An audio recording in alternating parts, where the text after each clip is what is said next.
France Info. Je pense qu'il y a beaucoup de choses personnelles, intimes dans ce film, de mon histoire. Donc j'ai dû attendre 15 ans d'analyse, passer la cinquantaine pour écrire, pour parler de moi, de ma famille et de mon rapport à mes parents. Donc voilà, et ça parle du fait qu'on reste toujours les enfants de ses parents et que c'est important de garder ce lien et de jamais oublier d'où on vient. Mais c'était surtout aussi peut-être important pour vous de pas arriver avec ce que tout le monde attendait dans l'univers ch'ti, même si c'est pas une suite à Bienvenue chez les Ch'tis, c'était de partir. Et ce que vous faites dans la comédie romantique et dans le film touchant, c'est un film aussi touchant que drôle, voire peut-être plus touchant que drôle. Moi, il était hors de question que je fasse une suite à Bienvenue chez les Ch'tis, et d'une. Et de deux, je voulais, là où je me mets une pression, c'est que je me dis, les gens qui ont aimé Bienvenue chez les Ch'tis, s'ils viennent voir la ch'ti de famille, il faut qu'il y ait quelque chose en plus, quoi. Enfin, faut qu'ils sortent, ils arrivent heureux de voir le film, mais il faut qu'ils soient cueillis, quoi, et emmenés, et émus. Vous avez toujours aimé dans vos films opposer deux mondes.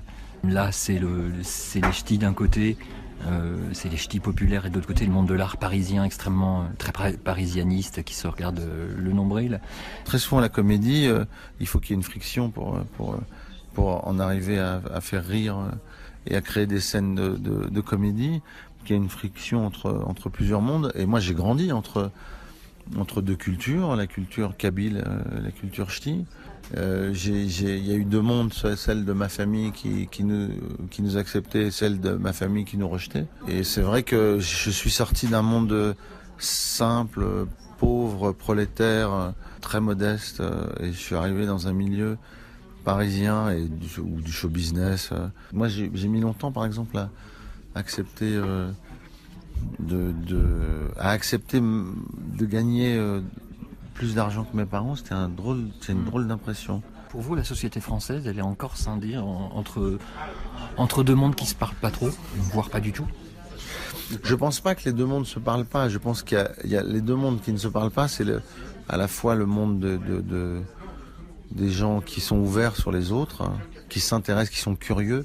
Le monde des curieux et le monde des peureux, on va dire, qui peuvent devenir très agressifs parce que ils n'aiment pas la différence, ils n'aiment pas le changement, ils ont peur de l'autre et ils sont dans des clichés, dans des schémas très arrêtés, très écrits. Donc je parle de ça à travers mes personnages, mais en même temps, moi j'aime ce monde-là et j'aime ce parisianisme aussi. Je fais pas qu'une critique du parisianisme d'ailleurs.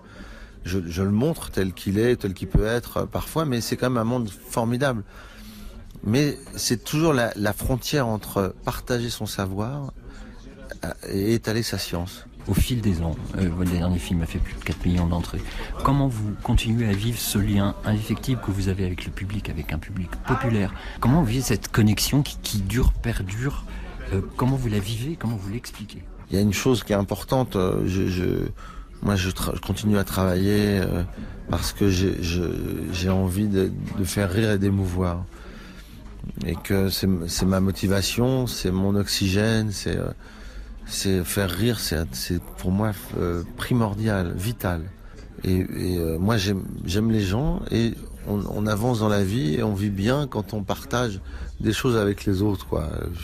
Et moi, je suis très attaché à ça, à ce lien-là, au fait de rester dans l'humain au maximum, surtout dans un monde qui l'est de moins en moins.